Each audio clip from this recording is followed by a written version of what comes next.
गलत है तो वो सबके लिए गलत है। मेरी पार्टी के कार्यकर्ता के लिए गलत है। वो कौन है, क्या है, इससे कोई लेना देना नहीं होना चाहिए। मेरे समय ही 400 करोड़ का हम प्रोजेक्ट लाए थे, इसी एलिवेटेड रोड का, और मुआवजे के लिए अलग से 100 करोड़ रुपए उसमें थे। 300 करोड़ का ये रोड बनने वाला था, पर किन्हीं कारणों से सबको ध्यान में, अपने कुछ बंधु जिनको ठीक नहीं लगा, उच्च न्यायालय गए, स्थगन आदेश ले आए, काम रुक गया। आज जो बराबर गालियां पड़ती है स्मार्ट सिटी के नाम पर, 2019 को मेरा कार्यकाल समाप्त हुआ, लगभग 2000 करोड़ के कार्य इस शहर में चल रहे थे। ये चीज होती तो क्या कि सामने वालों पर दबाव रहता है, काम करने का भी और सही करने का भी। किसी का नल का पानी बंद हो गया उनकी वजह से, तो मैं खुद सीधा मौके पर जाता था, खड़ा होकर उसको ठीक करवाता था। एक व्यक्ति अगर कानून तोड़ता है तो उसका नुकसान हजारों लोगों का होता है, क्योंकि आप कितनी ही लंबी लड़ाई लड़ लें, कितनी लंबी हड़ताल चला लें, अंत में तो आपको उस मेज पर या टेबल पर बैठकर समझौता ही करना होता है। तो निगरानी की कमी की वजह से हो रहा, जिन लोगों की जिम्मेदारी थी निगरानी की, उन्होंने निगरानी नहीं की और भुगतना जनता को पड़ रहा है। इनकी भी जिम्मेदारी होती है। जहां मॉनिटरिंग नहीं होती काम की, वहां काम सही हो ही नहीं सकता। आज जो हो रहा है, हम पर्यटन के लिए चाहे झीलें हो चाहे पहाड़ियां हो, सब उजाड़े जा रहे हैं। जितनी शहर में खंबे हैं बिजली के, टेलीफोन के, बिल्कुल इनको हटाना, इनमें एक भी खंबा नहीं दिखेगा। मैंने मेरे भाषणों में कहा, पर घर पर भी अगर आप काम करते हुए किसी की निगरानी या मॉनिटरिंग, जिसको अपन कहते हैं, नहीं करते तो काम बिगड़ेगा होता है। नमस्कार दोस्तों, मैं हूं भारत शर्मा और आप देख रहे हैं देव न्यूज का खास कार्यक्रम खास मुलाकात। खास मुलाकात में हमने आपसे पहले भी कई मेहमानों से मुलाकात करवाई और इसी कड़ी में आज हमारे साथ हैं उदयपुर नगर निगम के पूर्व महापौर चंदर सिंह जी कोठारी साहब, जिनसे हम कई मुद्दों पर आज चर्चा करेंगे। कोठारी साहब, आपका इस खास मुलाकात में स्वागत है। और सबसे पहले हम आपको अर्चना की तरफ से प्रोडक्ट भेंट करना चाहते हैं। बहुत बहुत धन्यवाद जी।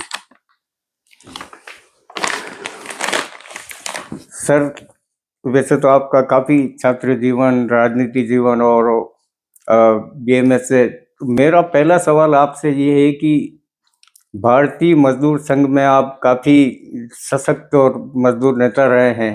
कैसे आपका भारतीय मजदूर संघ के बाद या उससे पहले छात्र जीवन में कैसा रहा है आपका ये संघर्ष? देखो, हमारे यहाँ, क्योंकि मैं मूलतः राष्ट्रीय स्वयंसेवक संघ का स्वयंसेवक हूँ, और जब यहाँ उदयपुर में पढ़ने के साथ ही लगभग 6ठी क्लास से ही संघ से जुड़ गए, तो संघ के बाद जो जो संघ के संगठन बताते गए वैसा वैसा काम करते गए। संघ का काम किया, संघ में प्रतिवर्ष शिक्षित हूँ, काफी जगह शाखाएं भी लगाई है। सोने गुनौरा में लगाई है, फतेहपुरा लगाई, पंचवटी लगाई, कर्ण सिंह जी वाला पहलवान जी का अखाड़े के नीचे वहां शाखा लगाई, चांदपोल। जब महाविद्यालय या कॉलेज में आए तो विद्यार्थी परिषद का दायित्व मिला। अखिल भारतीय विद्यार्थी परिषद का मैं नगर महामंत्री भी रहा, विभाग संगठन मंत्री भी रहा, प्रदेश मंत्री भी रहा, और 1977-78 के कार्यकाल में जब उदयपुर विश्वविद्यालय हुआ करता था जी, उसका केंद्रीय छात्र संघ का अध्यक्ष भी रहा। तो ये जिम्मेदारियां संगठन तय करता है। हमारे यहाँ संगठन में मुझे क्या करना है मैं नहीं तय कर सकता। जो संगठन आदेश देता है आगे से आगे करते चले जाते हैं। उसके पश्चात महाविद्यालय छोड़ने के पश्चात मैंने मेरा निजी व्यवसाय शुरू किया। उसी दौरान श्रुति सिंथेटिक्स लिमिटेड लोयरा में बिल्कुल एक मर्डर हो गया, बड़ी हड़ताल हुई, हत्या हुई थी। हाँ, और तब मुझे संगठन से आदेश दिया गया कि आपको, क्योंकि वहाँ भारतीय मजदूर संघ के जो हमारे पदाधिकारी थे वो लगभग सारे बंधु जेल में चले गए थे, पीछे कोई देखने वाला नहीं था। तो उन्होंने कहा आपको उनकी सहायता करनी है। तो हमने कहा ठीक है, संगठन है अपने पास, सहायता करनी चाहिए। और उन्हीं दौरान जब लोग वो आए भारतीय मजदूर संघ के हमारे पदाधिकारी, मेरे पास भारतीय जनता पार्टी का युवा मोर्चा का संभागीय संयोजक का दायित्व था। वो भी मैंने एक तरह से, यही अपने डॉक्टर किरोड़ीलाल जी मीणा जो हैं तब युवा मोर्चा के प्रदेश अध्यक्ष हुआ करते थे, इन्होंने बताया, क्योंकि मेरा इनका विद्यार्थी परिषद से ही संबंध रहा है कार्यकाल से। तो पूछा किसी से कि आजकल वो हमारे अध्यक्ष जी कहाँ हैं, तो उन्होंने कहा साहब अध्यक्ष जी आजकल कोई संगठन का काम नहीं करते हैं, अपना व्यवसाय करते हैं। और ये थोड़ा सा मेरा एक अलग तरह का मानना भी है, क्योंकि 1985 में मेरा विवाह हुआ और कोई कामकाज था नहीं, यानी आर्थिक उपार्जन वाला मामला। तो मैंने मेरा व्यवसाय शुरू किया मोटर पार्ट्स का, और सब संगठनों में बताया भी सही कि मैं 5 वर्ष तक किसी भी संगठन में कोई दायित्व नहीं लूंगा, क्योंकि मेरा नया व्यवसाय है, मेरा उसमें कोई अनुभव भी नहीं है। तो सबसे पहले क्योंकि विवाह हुआ तो गृहस्थी की जिम्मेदारी निभाना भी जरूरी है, और आर्थिक दृष्टि से अपने को कहीं ना कहीं व्यवस्थित होना है। तो यही रहा कि नहीं, 5 वर्ष तक किसी संगठन की कोई जिम्मेदारी नहीं लूंगा। अब वो संयोग देखिए, ईश्वर का आदेश देखिए कि लगभग 89 में ही श्रुति सिंथेटिक्स वाला मामला आया, और मेरे भी लगभग 5 साल 85 में जब मैंने व्यवसाय लगाया तो वो पूरे हो चुके थे। तो जब किरोड़ीलाल जी पधारे, दुकान ही पधारे, और उनका यहाँ क्या है, तो मैंने कहा भाई साहब व्यवसाय कर रहे हैं, थोड़ा आर्थिक दृष्टि से सुदृढ़ होना भी जरूरी है। उन्होंने कहा नहीं, कोई बहुत ज्यादा काम नहीं, आप 1 महीने का हमारा चुनाव है, तब तक मेरी ये जिम्मेदारी संभाग की युवा मोर्चे की आप देखिए, फिर आप अपना व्यवसाय करिए। तो मैंने भी हाँ भर ली, क्योंकि आखिर संगठन के इतने दायित्व पहले रहे हैं, संगठन का कोई आदेश होता है तो मना करना ठीक भी नहीं रहता है। उसी दौरान श्रुति सिंथेटिक्स का जो आंदोलन चला उसमें थोड़ा आना जाना रहा उन सबका। उस हड़ताल खत्म करा के श्रुति सिंथेटिक्स फैक्ट्री हमने वापस शुरू करवा दी। शुरू करवाई तो भारतीय मजदूर संघ वालों ने कहा कि अब आपने काफी ठीक ठाक काम किया है इधर फैक्ट्री शुरू कराने में, बिल्कुल, तो जब तक अपने पदाधिकारी जेल से बाहर नहीं आते हैं आप यहाँ ही फैक्ट्री का कामकाज देखिए। मैंने कहा ये 2000 मजदूरों की मजदूर या कहें कर्मचारियों की फैक्ट्री है। बिल्कुल, मुझे कोई मजदूर संघ का अनुभव नहीं है, ट्रेड यूनियन का कोई मुझे काम नहीं पड़ा जिंदगी में, और मैं कैसे क्या देखूंगा। बिल्कुल। उन्होंने कहा नहीं, आपको बताया है ना करना है। तो वह जिम्मेदारी शुरू हुई। तो फिर भारतीय मजदूर संघ की लगभग, जब तक मैं भारतीय जनता पार्टी में 2011 में नहीं आया तब तक वही चलती रही। फिर उसी में मैं महामंत्री रहा, जिलाध्यक्ष रहा लगभग 19 वर्ष तक, और 22 वर्ष तक भारतीय मजदूर संघ का काम किया। फिर भारतीय जनता पार्टी के लिए आदेश हुआ कि आपको इधर काम देखना है। तो हमारे यहाँ एक तय है कि अगर मैं अखिल भारतीय विद्यार्थी परिषद का पदाधिकारी हूं तो किसी और संगठन का पदाधिकारी नहीं रहूंगा। मैं अगर भारतीय मजदूर संघ का पदाधिकारी हूं तो उसको छोड़ के किसी दूसरे संगठन का पदाधिकारी नहीं रहूंगा। तो भारतीय जनता पार्टी की सदस्यता और जिला महामंत्री शहर बनने के पश्चात भारतीय मजदूर संघ अपने आप ही मैंने छोड़ दिया। उसके बाद आपने सर पार्षद का चुनाव लड़ा और आप उदयपुर नगर निगम में महापौर के पद से सुशोभित हुए।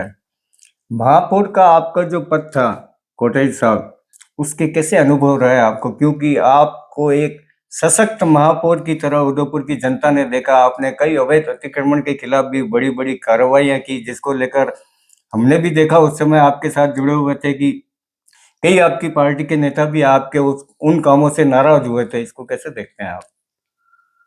मेरा ये मानना था कि सबसे पहले तो आपने अनुभव का कहा, तो देखो जी जी मैं संघ में रहा तो एक सीमित समाज के साथ रहा। अखिल भारतीय विद्यार्थी परिषद में आया तो थोड़ा सा दायरा और बड़ा, क्योंकि बड़ा। पूरा विश्वविद्यालय, सारे छात्र बंधु, उनके साथ काम करने का मौका मिला। जी जी जी भारतीय मजदूर संघ में आया तो थोड़ा दायरा और बढ़ा, क्योंकि यहाँ से हमारी चंगेड़ी फतेहनगर, वहाँ हमने यूनियन बनाई, खेमली वहाँ फर्टिलाइजर, वहाँ यूनियन बनाई। शहर में भी श्रुति सिंथेटिक्स है, रिलायंस केमोटेक्स हैं, बिल्कुल उदयपुर बिल्कुल। डिस्टिलरी पे डेटा, काफी जगह यूनियन बनाई तो थोड़ा सा दायरा और बढ़ा। बड़ा।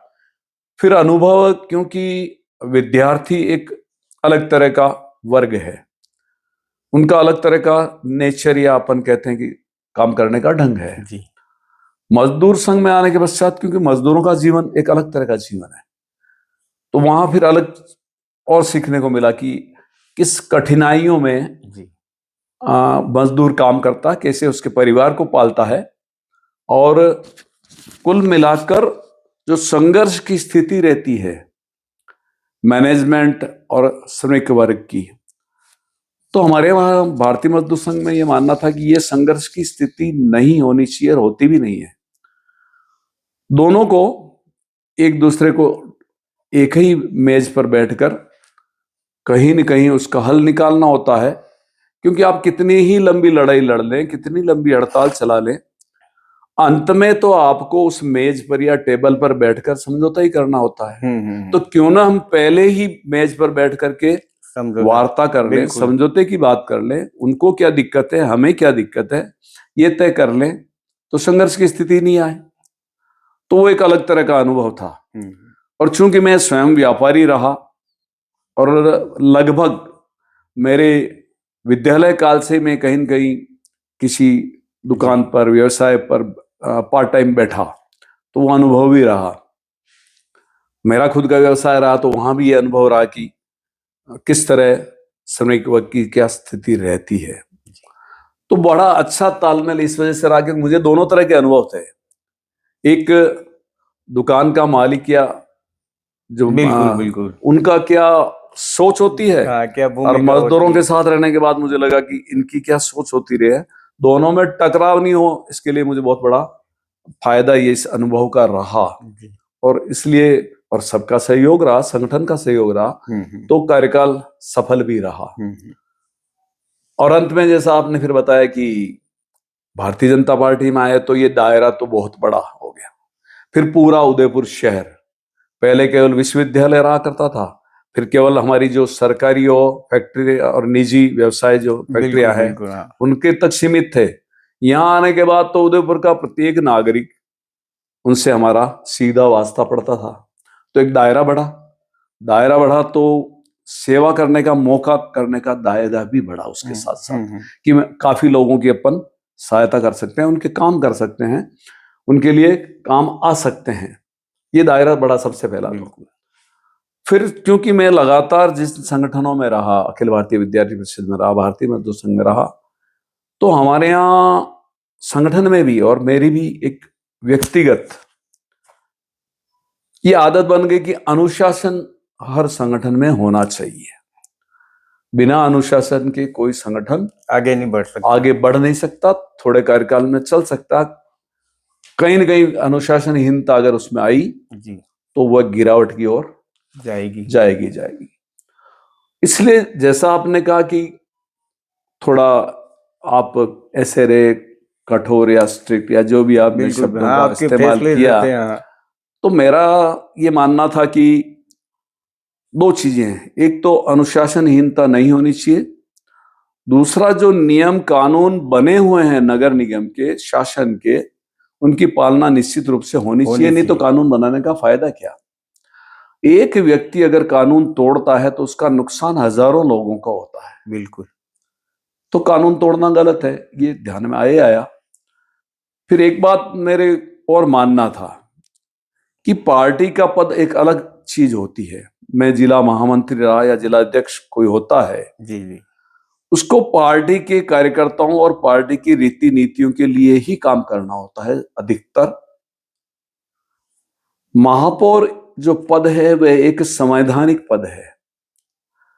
उसमें मेरी पार्टी कांग्रेस हो या बीजेपी हो या कॉमरेड हो, जनता दल हो, कोई सी भी पार्टी हो, शहर की आबादी की जितनी 7 लाख जनता है, जी, उन सबकी जिम्मेदारी मेरी है। बिल्कुल। केवल मेरे पार्टी के कार्यकर्ताओं की हाँ, उम्मीद जिम्मेदारी करता नहीं है। ये दायरा बढ़ा तो जिम्मेदारी बढ़ी तो उन सबका अगर मुझे देखना है तो मुझे निष्पक्ष रहना होगा। ये सबसे बड़ी बात जिम्मेदारी के साथ होती है। आप निष्पक्षता से अगर काम करते हैं तो निश्चित रूप से शहर की जनता के लिए बहुत फायदा होता है। जी, जी, और आपने कहा कि पार्टी के कार्यकर्ताओं के विरुद्ध ही कार्रवाई की, तो वो शायद यही सोच के कि गलत है तो वो सबके लिए गलत है, मेरी पार्टी के कार्यकर्ता के लिए गलत है या सामने कांग्रेस के कार्यकर्ताओं के लिए गलत है और हमारी पार्टी के लिए सही है, ऐसा हो नहीं सकता। तो उस दौरान शायद ऐसी कोई स्थितियां आई होगी, तो मुझे तय करने के लिए यही देखना था कि गलत है या सही है, जी, जी, जी, कानून की पालना कर रहे हैं या तोड़ रहे हैं, वो कौन है क्या है, इससे कोई लेना देना नहीं होना चाहिए। जी। उस दौरान जब आप सर महापौर थे और आज इतने समय बाद करीब 5 साल हो चुके हैं, आपको ऐसा लगता है कि उस दौरान आप जिस पद पे थे, आप उदयपुर में ऐसी कोई कार्रवाई या ऐसा कोई काम करना चाहते थे, वो आज तक अधूरा पड़ा है, हो नहीं पाया है? देखो, काम तो काफी हुए हैं और सबसे बड़ा, जैसे आपने काम का कहा, स्मार्ट सिटी का प्रोजेक्ट हमारे समय आया था। बिल्कुल, बिल्कुल। और मैं जब 27 नवंबर 2019 को मेरा कार्यकाल समाप्त हुआ, लगभग 2000 करोड़ के कार्य इस शहर में चल रहे थे। जी, काम आने के साथ काम की जो मॉनिटरिंग है, जो सुपरविजन है, वह ज्यादा जरूरी है। तो कुल मिलाकर मेरे कार्यकाल के पश्चात इसमें कहने में कोई दो राय नहीं, कोई अन्यथा न ले, क्योंकि मॉनिटरिंग मेरा भी काम था। मैं महापौर था तो जी, प्रशासनिक अधिकारी जितने हैं, चाहे वह कलेक्टर हो, चाहे वह आयुक्त हो, इनकी भी जिम्मेदारी होती है। जहां मॉनिटरिंग नहीं होती काम की, वहां काम सही हो ही नहीं सकता। बुरा नहीं माने, काम करने की जो कर्मचारी हैं, बिल्कुल। अधिकारी हैं, अपने यहाँ थोड़ी सी ऐसी आदत पड़ चुकी है कि उनको लगातार कहीं न कहीं बिल्कुल, मॉनिटरिंग की आवश्यकता रहती है। ऊपर से तो वो सही काम करते हैं। आज जो बराबर गालियां पड़ती है स्मार्ट सिटी के नाम पर, बिल्कुल, मैंने मेरे समय जहां भी शिकायत आई, भटियानी चौट आई, रावजी का हट आई, अशोकनगर में आई, बिल्कुल। या भले ही मेरे यहाँ पंचवटी में भी आई, स्मार्ट सिटी वाले काम कर रहे हैं, कोई अगर किसी को असुविधा हो रही है, किसी का नल का पानी बंद हो गया उनकी वजह से, तो मैं खुद सीधा मौके पर जाता था, खड़ा होकर उसको ठीक करवाता था। ये चीज होती है तो क्या कि सामने वालों पर दबाव रहता है, काम करने का भी और सही करने का भी। तो काम जो बचा था उसका सबसे बड़ा आज हो रहा है, ये अच्छी बात है। मेरे समय ही 400 करोड़ का हम प्रोजेक्ट लाए थे, इसी एलिवेटेड रोड का। बिल्कुल, वह केंद्रीय सरकार की तरफ से एनएचए को बनाना था। बजट स्वीकृत हो गया था, सर्वे भी हो गई थी, और तब के जो अपने राजस्थान के माननीय यूनुस खान जी जो मंत्री थे, बिल्कुल, बिल्कुल। वो स्वयं यहाँ आए। मैं, यूनुस खान जी, अपना जो कोट चौराहा है वहां से लेकर पैदल इस पूरी रोड को हमने देखी कैसे बनेगी। और सारे जितने तब पीडब्ल्यूडी के इंजीनियर्स में जो काफी रिटायर्स हो चुके थे, एसी और उनके एक्शियन, एईएन, ये लोग भी सारे, नेपालिया जी करके शायद तब एसी साहब थे, हाँ, वो भी हमारे साथ रहे। इन सबकी टीम हमारी 15-16 की। अब आश्चर्य करेंगे, गडकरी साहब के एक पीए थे, यहाँ शायद सागवाड़ा के आसपास ही कहीं इधर की संभाग के रहने वाले हैं, वो भी वहां से चल के आए थे कि ये एलिवेटेड कैसे बनेगी, तो उनको भी देखनी थी। हम सारे लोग, क्योंकि अचानक यूनुस खान जी का फोन आया सुबह 8, 8:30 बजे कि महापौर साहब कहाँ हो, तो मैंने कहा भाई साहब घर पे निकलने की तैयारी कर रहा हूँ। कहीं मैं आया हूँ इसी के लिए निम्बाड़ा से कि आपका वो एलिवेटेड रोड का मामला क्या है, एक बार अपन देख लेते हैं। तो उन्होंने बुलाया, होटल गया मैं उनके साथ, फिर हम वापस गाड़ी पे आए। उन्होंने नक्शा सीधा कोर्ट चौराहे पर गाड़ी की बोनट पे रखा, पूछा कि भैया कहाँ से कैसे क्या है। फिर उनका नहीं, पैदल चल के देखेंगे अपन जी कि कहाँ मोड़ आ रहे हैं, कहाँ अपने को जो है तोड़ने के लिए मुआवजा देना है, किन किन को क्या करना है। तो वो स्वयं यहाँ से शक्तिनगर तक, फिर वहां से सूरजपोल से उदयापोल, कहाँ से भूजा चढ़ेगी, कहाँ उतरेगी, ये सारा उन्होंने स्वयं अपनी आंखों से साथ चल करके देखा। जी जी तो पर किसी वजह से, बाकी उसमें 4 लेन बनने वाला था और मुआवजे के लिए अलग से 100 करोड़ रुपए उसमें थे, 300 करोड़ का ये रोड बनने वाला था। पर किन्हीं कारणों से सबको ध्यान में, अपने कुछ बंधु जिनको ठीक नहीं लगा, उच्च न्यायालय गए, स्थगन आदेश ले आए, काम रुक गया। बाकी वो रोड अगर बनती तो इससे भी ज्यादा अच्छी बनती, क्योंकि वो बड़ा काम था। और एक NHAI अगर रोड बनाती है तो उसके जो मानक हैं, उसकी जो क्वालिटी है, गुणवत्ता है, वह भी बहुत अच्छी होती। और वो भुजा भी उतारनी थी उसमें, सूरजपोल से एक फतेह स्कूल की तरफ भुजा उतरती, या दिल्ली गेट भी उतरती, ऐसा ही। तो जैसा रहा, वो एक मेरा जो कहें कि सपना कहें या काम करना बाकी रह गया था, अब हो रहा है, इसलिए उसमें कोई अपने को ये नहीं कि नहीं हो पाया। बाकी काम करने के लिए स्वच्छता जैसा एक ऐसा क्षेत्र है जिसमें आप जितना काम करें उतना ही कम है। लगातार इंदौर 3 बार प्रथम आ रहा है, यानी वो लगातार काम करते हैं। बिल्कुल। और वो प्रथम क्यों आ रहे हैं, जैसा आपने कहा था कि आप थोड़ा कड़क रहे, वहां मैं मिल के आया हूं। जब इंदौर गया था, हमने वहां 4 दिन तक, मेरा जो इंजीनियर, एडिशनल चीफ इंजीनियर थे हमारे, एक्शियन थे, और एक शायद FA, तो मैं स्वयं, और वहाँ सारी सफाई की व्यवस्थाएं हमने देखी थी कैसे होती है। और उन्हीं को धीरे धीरे हम यहाँ लागू करने की कोशिश कर रहे थे, क्योंकि वो तो बहुत ज्यादा आगे बढ़ चुका। मैसूर भी हमारी एक टीम गई थी, सफाई वाले हमारे जमादार, इंस्पेक्टर, इनको लेकर के, स्वास्थ्य समिति के अध्यक्ष ओम प्रकाश जी चित्तोड़ा, और उनकी जो अपने कहते हैं चेयरमैनशिप में जो सदस्य थे समिति के, उनको भी हम साथ ले गए थे। वहां भी सारा दिखा था कि सफाई में क्या होता है। अपन ने सफाई के लिए भी इसीलिए यहाँ वही कोशिश पूरी की। और यह जो डोर टू डोर की 125 गाड़ियां हमने हमारे साथ समय खरीदी थी, उसी वक्त लॉन्च हुई थी शहर में कचरा उठाने के लिए पहली बार।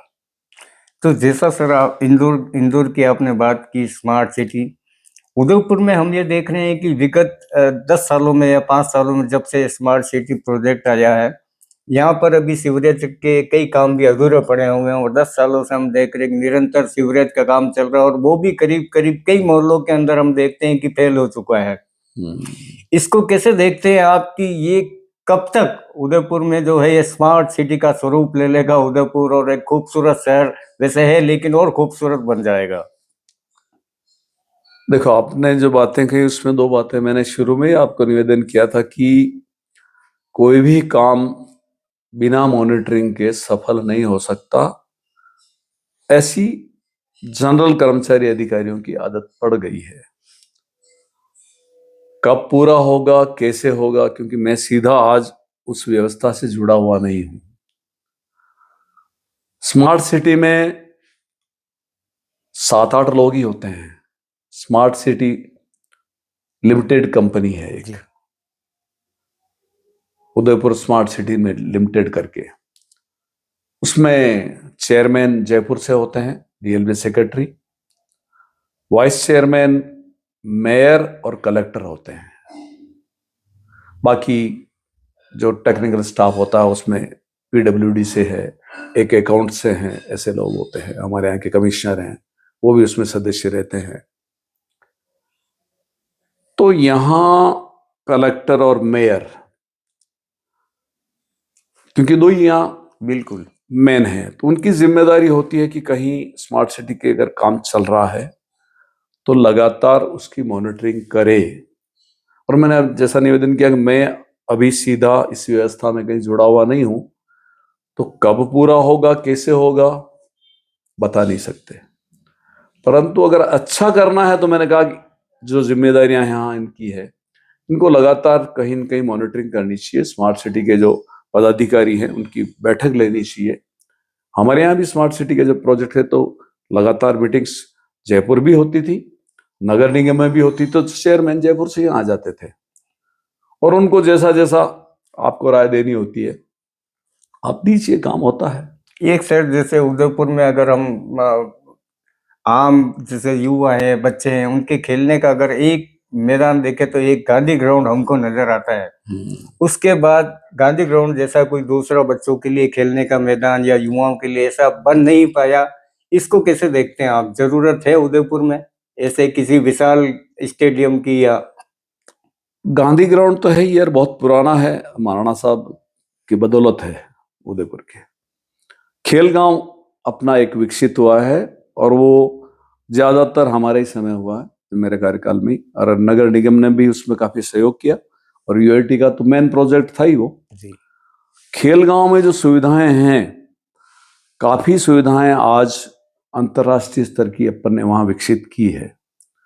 थोड़ा शहर से बाहर या दूर तो है ही, पर वो स्वाभाविक भी है। आप स्वयं देखें, शहर में अब इतना बड़ा मैदान या खाली जगह कहीं हो नहीं सकती। जी जी। क्योंकि शहर का विस्तार जैसे जैसे हुआ, सब जगह लगभग बिल्डिंग्स बन चुकी हैं या दूसरे व्यावसायिक स्थल, मॉल, ये विकसित हो चुके हैं। तो खेल गांव अपना जो है बहुत अच्छा बना हुआ है, ऐसी बात नहीं है।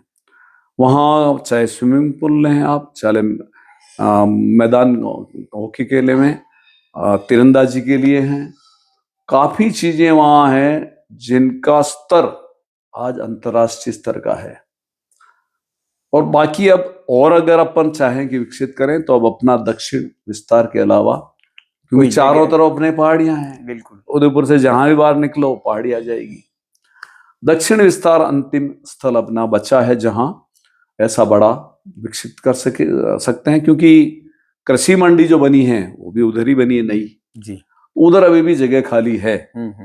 पर वह मुझे लगता है कि खेल मैदान जो अपना नया वाला चित्रकूट नगर है उससे भी ज्यादा दूरी होगी उसकी।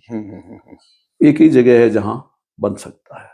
तो कोटेच साहब, मेरा एक अंतिम सवाल आपसे ये है कि आपका ऐसा कोई निगम में रहते हुए सपना हो जिसको आप साकार करना चाहते थे और आपके कार्यकाल में वह पूर्ण नहीं हो पाया हो, ऐसी कोई उपलब्धि आप चाहते थे जो हो नहीं पाई और अब भी आप अपने मन में रखते हैं कि इस शहर में ऐसा कुछ होना चाहिए? देखो, इस शहर को प्रकृति ने बहुत कुछ दिया है। ऐतिहासिक दृष्टि से कहें तो भी यह शहर बहुत समृद्ध है। किसी भी दृष्टि से इस शहर में कोई कमी नहीं है, जो पहले से दी हुई है उसकी बात कर रहा हूं मैं जी। और उसको अपने को आगे बढ़ाने के लिए, क्योंकि उदयपुर शहर की आज भी जो रोजी रोटी है, आजीविका है सबकी, वह व्यावसायिक दृष्टि से कोई बहुत ज्यादा नहीं है। केवल टूरिस्ट यहां आता है, इसीलिए सबका काम चल रहा है। और इसलिए पर्यटन की दृष्टि से इस शहर को हमें जितना आगे बढ़ा सकें बढ़ाना चाहिए, पर यहाँ की ऐतिहासिक जो विरासत है उसकी कीमत पर नहीं। अपनी ऐतिहासिक विरासत को सहेजते हुए, उसको बचाते हुए जी। हमको पर्यटन का विस्तार करना है। आज जो हो रहा है, हम पर्यटन के लिए चाहे झीलें हो चाहे पहाड़ियां हो, सब उजाड़े जा रहे हैं, उनका नुकसान करते जा रहे हैं। आज जब बाहर से कोई पर्यटक देश विदेश से आता है तो वो आपकी यहाँ बहुत बड़ी बिल्डिंग्स, मॉल्स, सड़कें वो देखने के लिए नहीं आता, वो उसके यहाँ अपने से भी ज्यादा अच्छी है। बिल्कुल, वो पर्यटन स्थल और इसी को देखने आता है। अब धीरे धीरे पर्यटन का रुझान बदल रहा है।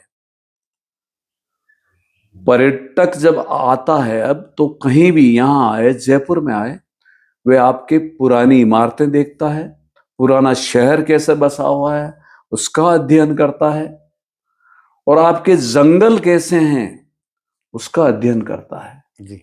अपनों को जंगलों की तरफ भी उनका भी विस्तार करना चाहिए। बिल्कुल बिल्कुल। हमने हमारे समय नगर निगम में प्रत्येक वर्ष 2 करोड़ रुपया फॉरेस्ट को दिया है। ये जो चीरवा के पास टनल वगैरह, नहीं, टनल में अपन ने एक पैसा जी नहीं दिया जी है, जी वो जी, अपना काम नहीं था। नेशनल हाईवे ने रोड बनाई, उन्होंने टनल बनाई है। बायोडायवर्सिटी पार्क जो है, जैविक उद्यान जैविक जिसे हम उद्यान, कहते बिल्कुल हैं, बिल्कुल, हाँ। वहां 2 करोड़ रुपया नगर निगम ने दिया। और आज वो बहुत अच्छा स्थल है। अगर आप वहां जाएं तो 50 फीट की दूरी पे कौन खड़ा है, इतना घना जंगल है, आप देख नहीं पाएंगे, कोई है भी नहीं है। जी, और बहुत बढ़िया चल रहा, 30 रुपया शायद उनका कोई शुल्क भी है, पर वो बहुत बढ़िया। अभी भी वहां शाम के समय तेंदुआ जानवर आपको मिल जाते मिलते हैं, हैं, आते हैं। मिलते हैं, ऐसे ही हमने माछला मगरा के लिए दिया, बिल्कुल। उसको आगे बढ़ाने के लिए किया। आपके दूध तलाई से आगे पार्क है, वहां डेवलप करने के लिए हमने नगर निगम से पैसा दिया। अपनी दूध तलाई के ऊपर जो टंकी बनी है उसके पास में एक फॉरेस्ट का और बना हुआ है, विकसित किया उन्होंने उसकी। अपने यहाँ एक शहर कोर्ट भी है वहां, बिल्कुल। और एक बहुत बड़ा पुराना ऐतिहासिक दरवाजा भी है, उसको भी हमने ठीक करवाया, उस शहर कोर्ट को भी रिपेयर करवाई है। तो ये चीजें हमने हमारे समय की, पर इसको धीरे धीरे और आगे बढ़ाने की जरूरत है। क्योंकि जब पर्यटन के लिए हम बात करेंगे तो एक बात और सबसे ज्यादा ध्यान में आएगी, ये तो अपने क्या क्या विकसित करने वाली बातें हुई, जो हमारे व्यवहार में और नगर निगम को करनी चाहिए। बिल्कुल। जो आपने कहा सपना पूरा नहीं हुआ, एक ही सपना था कि मैसूर प्रथम क्यों आता है स्वच्छता में, बिल्कुल, इंदौर क्यों प्रथम आता है, हम क्यों नहीं प्रथम आते। जबकि उदयपुर एशिया में प्रथम आया है। हाँ, तो आज मैं कह रहा हूं ना कि आप होटल्स की दृष्टि से भी लें तो टॉप 10 होटल्स में उदयपुर की होटलें आती है, एक नहीं 2-2 होटल्स आ जाती है। तो मेरा सपना यही था कि स्वच्छता की दृष्टि से भी उदयपुर एक बार भारत में प्रथम आए। और इसीलिए हमने कहा कि ये 125 डंपर हमने लिए, काफी मेहनत की। एक जगह आप देखें महाकाल, हमने वो अंडरग्राउंड कचरा पात्र, बिल्कुल। उसका प्रयोग भी हमने किया, वो खरीद के भी।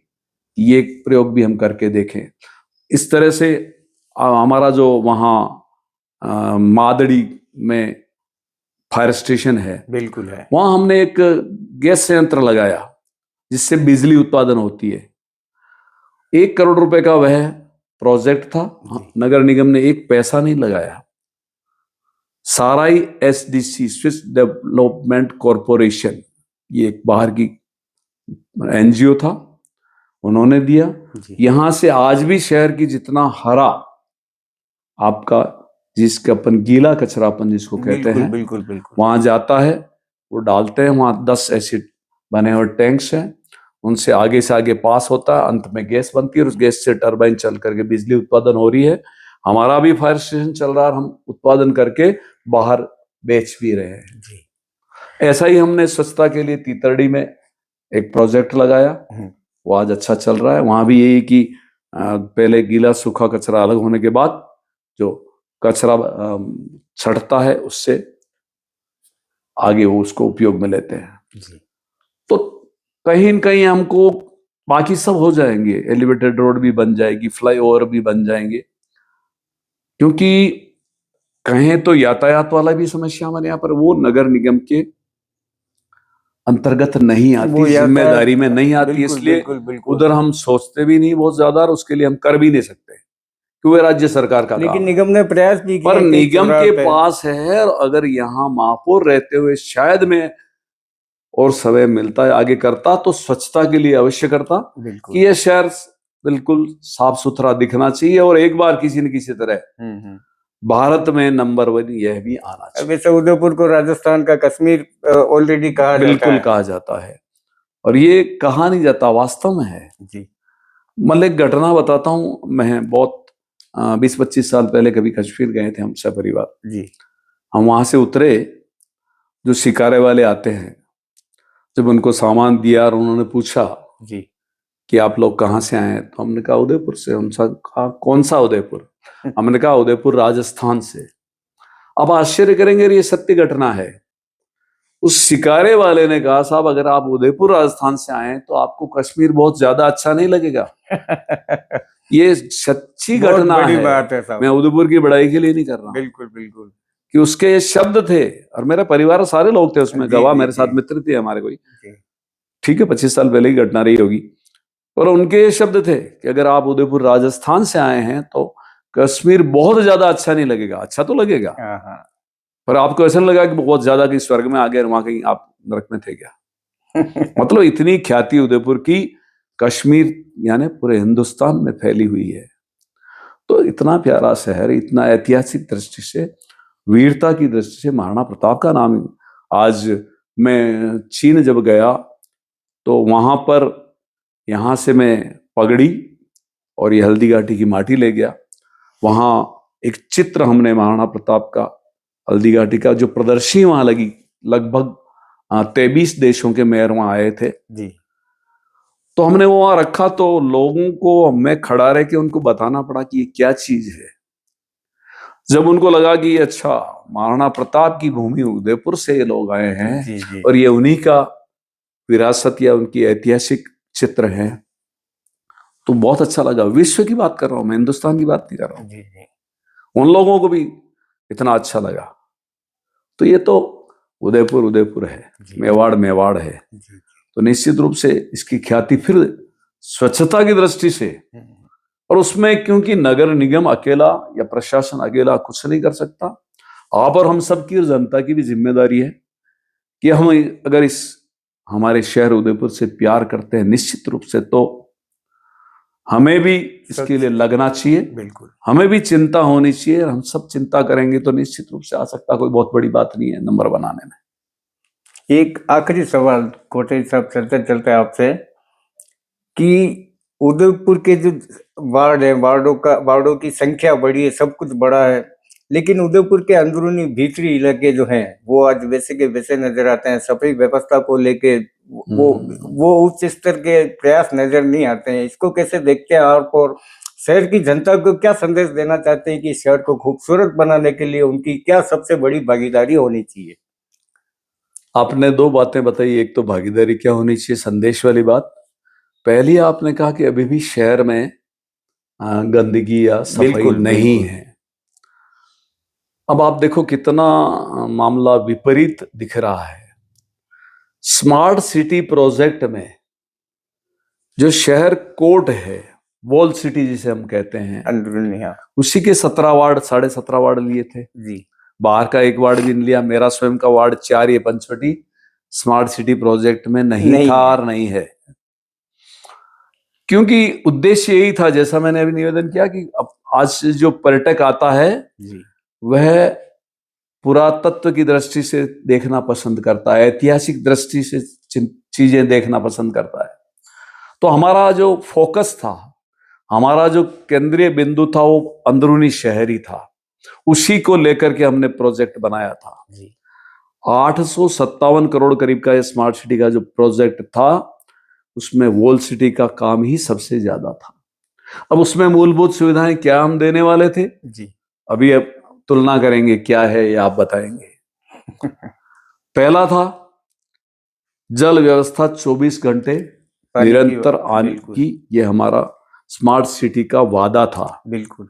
और उसी के लिए दूध तलाई पर एक नई टंकी बनाई टंकी गई, बनाई गई, जिसके लिए हमने फॉरेस्ट से लड़ झगड़ करके बिल्कुल बड़ी मुश्किल से वो जमीन फॉरेस्ट से हमने ली, क्योंकि फॉरेस्ट की जमीन लेना बहुत आसान काम नहीं है। जयपुर तक हमने कॉरेस्पोंडेंस कर करा के बड़ी मुश्किल जी से वो टंकी भी बनी, और वो इसीलिए कि शहर की व्यवस्था जल की दृष्टि से, और वह भी सामान्य पानी नहीं, आरओ का वाटर, और ये वादा था। बिल्कुल बिल्कुल फिर दूसरा मामला, जितनी शहर में खंबे हैं बिजली के, टेलीफोन के, बिल्कुल इनको हटाना, इनमें एक भी खंबा नहीं दिखेगा। मैंने नहीं मेरे दिखेगा। भाषणों में कहा, इसलिए मुझे बिल्कुल वो पता है अंदरूनी जो है कि हमारी क्या योजना केबल थी, है। हमारा क्या उद्देश्य था स्मार्ट सिटी का।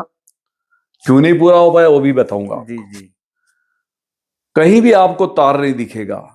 डक्टिंग सिस्टम होने वाला था, एक बड़ी अंडरग्राउंड नाला जिसे अपन क्या बनाने वाले थे, उसी में सारा पाइप डाल करके बिजली का केबल भी उसी में जाएगा, टेलीफोन का भी उसी में जाएगा। बिल्कुल आपके जितने ये मेवाड़ सोनी केबल जिन्हें अपन कहते हैं कि दूसरे सिस्टम है, बिल्कुल बिल्कुल ये सारी केबलें भी उसी में रहेगी। पोल पर जो स्ट्रीट लाइट है वह भी पोल पर नहीं रहेगी। कोशिश ये करेंगे कि जितनी बिल्डिंग्स हैं उनसे निवेदन करके उसकी बिल्डिंग पर वो लाइट लगा दें, बिल्कुल तो पोललेस सिटी ये बनेगी, पोललेस। ये हमारा वादा था, हमने इस योजना में बताया भी था सबको कि हम ऐसा करने वाले बिल्कुल हैं। बिल्कुल बिल्कुल सर। सड़क निश्चित रूप से एक भी नाली नहीं रहेगी, सबको कवर्ड कर देंगे बिल्कुल बिल्कुल, ये सीवरेज इसीलिए हुई कि सारा आपका जितना घर का बारिश के अलावा जितना पानी है वह सारा सीवरेज में जाएगा, केवल बारिश का पानी सड़क पर आएगा। और चूंकि अपना शहर ढलान पर बसा हुआ है, पहाड़ी पर बसा हुआ है, तो बारिश का पानी इतनी गति से आएगा कि वैसे ही कहीं रुकेगा नहीं जी। ये सारी लगभग।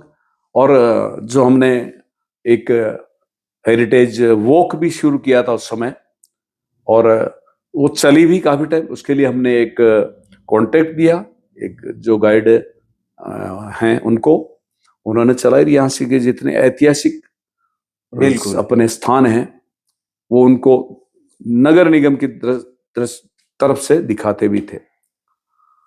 तो उसकी तरफ से भी हमने कोशिश की कि जितने विरासत की दृष्टि से ऐतिहासिक दरवाजे जितने हैं इनको रिपेयर करना, रंग रोगन करना, जितनी दीवारें हैं ऐतिहासिक उनको ठीक करना, ये भी स्मार्ट सिटी प्रोजेक्ट में था।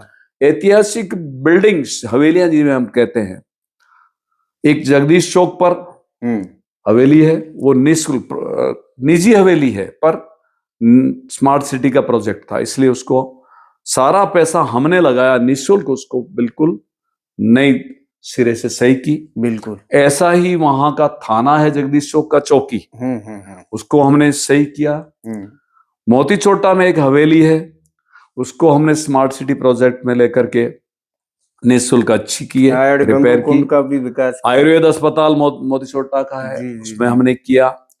आयड़ गंगू कुंड में वहां पर हमने किया। जो जो ध्यान में आए स्थान उन सबको स्मार्ट सिटी में लिया और ठीक किया। इससे भी एक और काम, शहर के जितने सरकारी विद्यालय हैं लगभग 1-1.5 करोड़ रुपया हमने उनमें लगाया जी।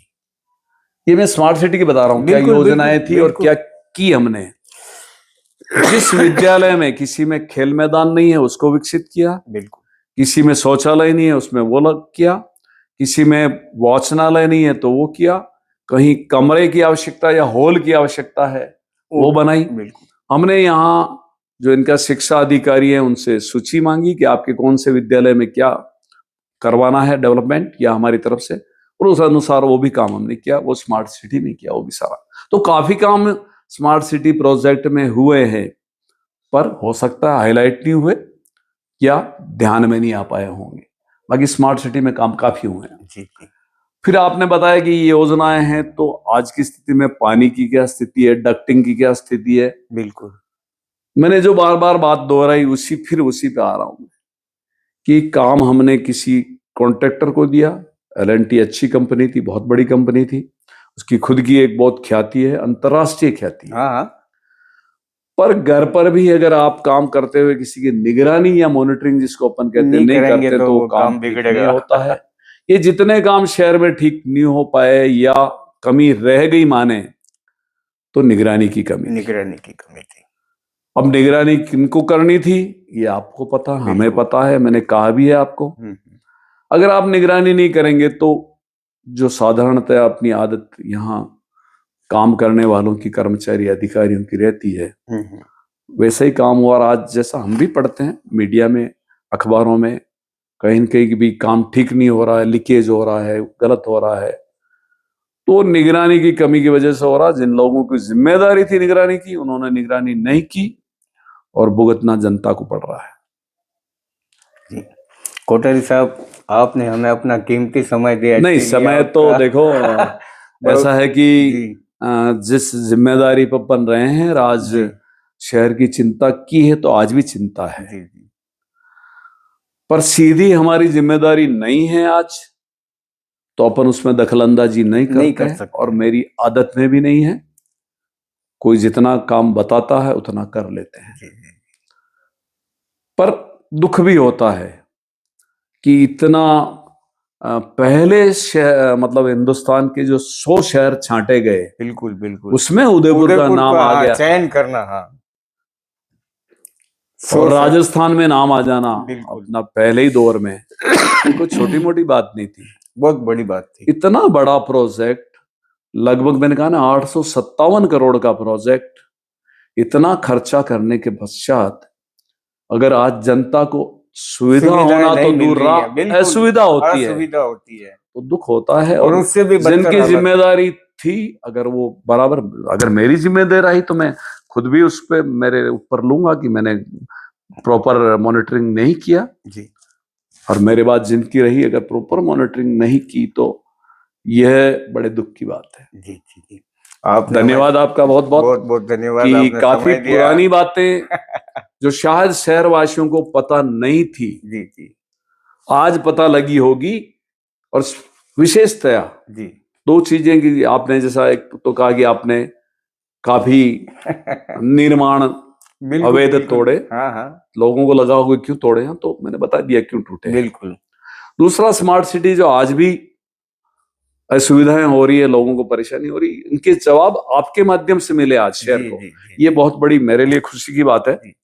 और अच्छा लगा कि चलो आज शहरवासियों को भी लगे कि ये मामले क्यों हो रहे हैं, चल क्यों रहे हैं ऐसा। बहुत बहुत धन्यवाद। जय हिंद, जय भारत। जी। तो दोस्तों, ये थे हमारे साथ में उदयपुर नगर निगम के पूर्व महापौर चंद्र सिंह जी कोठारी साहब। हम प्रयास करेंगे कि अगली मुलाकात में उदयपुर के और किसी खास मेहमान से आपकी मुलाकात करवाएं। दीजिए इजाजत, भरत शर्मा को। देखते रहिए देव न्यूज।